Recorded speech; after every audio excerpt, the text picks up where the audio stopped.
Добре дошли в Стара Загора. Град с богата история и красива природа. Днес ще ви покажа най-интересните и забележителни места, заснети с дрон. Нека заедно се потопим в атмосферата и красотата на този прекрасен град. Да започваме. Регионален исторически музей. В сърцето на града стои крепост от знание и история. Всеки артефакт носи своето тайно послание. Влизаме в свят, където миналото оживява. От високо музеят блести като страж на времето. Тук историята не е само изложена, тя е жива и диша. Потопи се в машина на времето, която няма край. Основан е през 1907 година и се намира върху останките на античния град Августа Траяна. Съхранява ценни артефакти от праисторията и до днес. Музеят показва богатото минало на региона от древността до съвременността. Историческият музей в Стара Загора представя над 8000 години история. Разположен е върху древен римски форум и впечатлява богата колекция от артефакти. Самарското знаме. Самарското знаме е дар от руският град Самара за българските опълченци през 1877 година. Символизира българската свобода и героизма в битките при Стара Загора и Шипка. Днес се съхранява в Националния военно-исторически музей в София и се почита като светиня. Храм Свети Николай Мирликийски. Този православен храм е сърцето на духовността в града. Величествени икони и куполи, излъчващи светлина и мир. Тук вярата обединява поколения. Дронът се издига над златните куполи, огрени от слънцето. Светлината играе по фасадата, докосвайки небето. Това е домът на вярата и надеждата. Джамията в Стара Загора.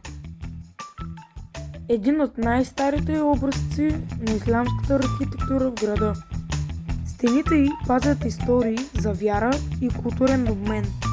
Тук мирът живее в хармония. Фасадата сияе с орнаменти, разказващи векове.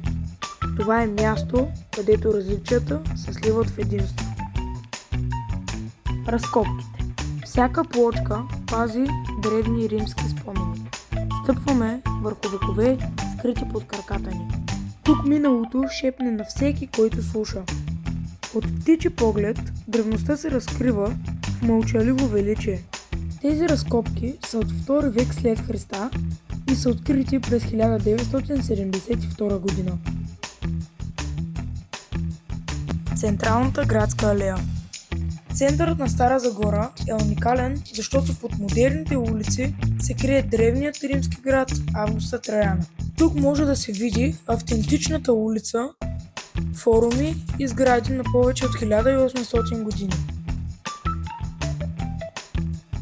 Операта.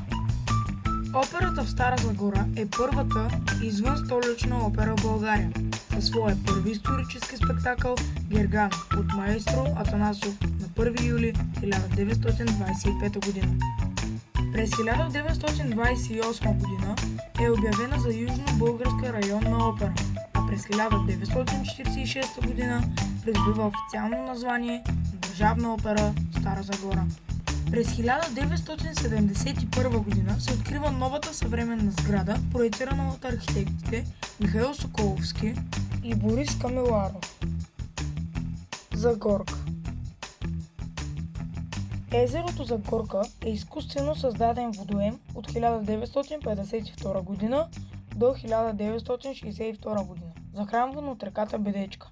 Намира се в североизточната част на Стара Загора, в рамките на парк Бедечка.